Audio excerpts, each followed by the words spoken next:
Hello scholars, it's Jono from Fight Like Fiore here. Today I wanted to take a look at the 7th and 8th scholars of the Third Master of Sword in Two Hands, because I think this is a really interesting couple of plays. I just wanted to take a look at the connection between swords and daggers. So from the 7th scholar, I'll just give myself a bit of space here. From the 7th scholar, you've made the contact with your opponent here. You wedge the crossbar of your sword up between the hands, and then as you step through, you shove that up, hook over your opponent, and pop one in the face. And it's this action that we're kind of interested in, this specifically action that we're looking at today. To see that pommel strike from the front, by the time you've captured your opponent, you're kind of in this sort of position. And really, what you should notice is that it mirrors a dagger strike exactly. All right, there's a dagger, there's a sword. So structurally, this is a dagger strike. I mean, obviously it's a pommel strike, but for all practical purposes, from a structural point of view and the mechanics of what you're doing, think of yourself as holding a fairly horribly but extremely heavy dagger. A fairly horribly balanced but extremely heavy dagger. All right. So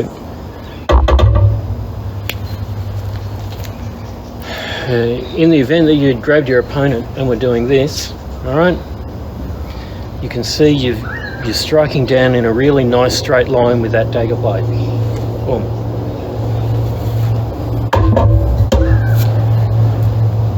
This becomes especially important when you're using the sword, because the balance point is about here, and if you start doing this kind of thing, it's really weird.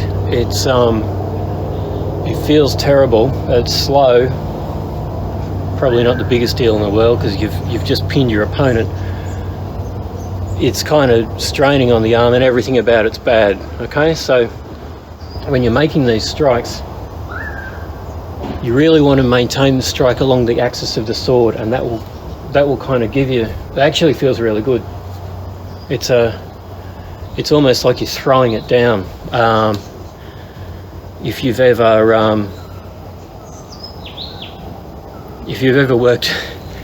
done labouring work where you're getting on a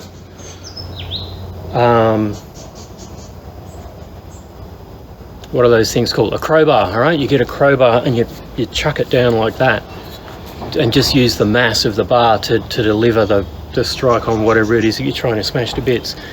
This is the same kind of deal. You've got your sword here, it's chambered up, and you're throwing it down the axis of that blade in a nice straight line. Don't curve it, don't swing it out to the side, just up and straight down. And essentially it really should be exactly like a dagger strike.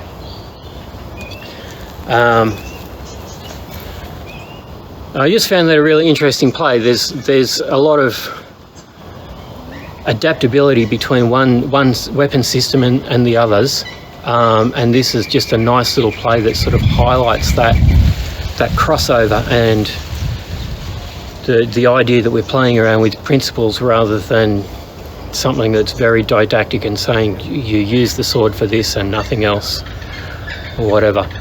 So pommel strikes are essentially a dagger play,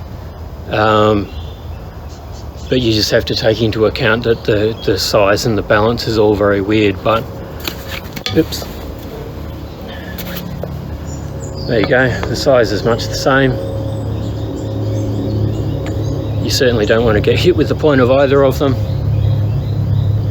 Play around with that idea. Consider your pommel as a dagger, and just play around with that and see what you come up with, because that's always fun to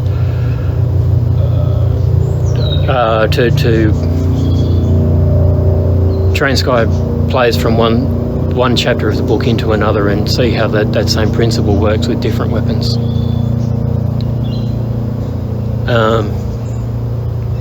Okay, good luck with that. Train hard, and I'll see you in the next video.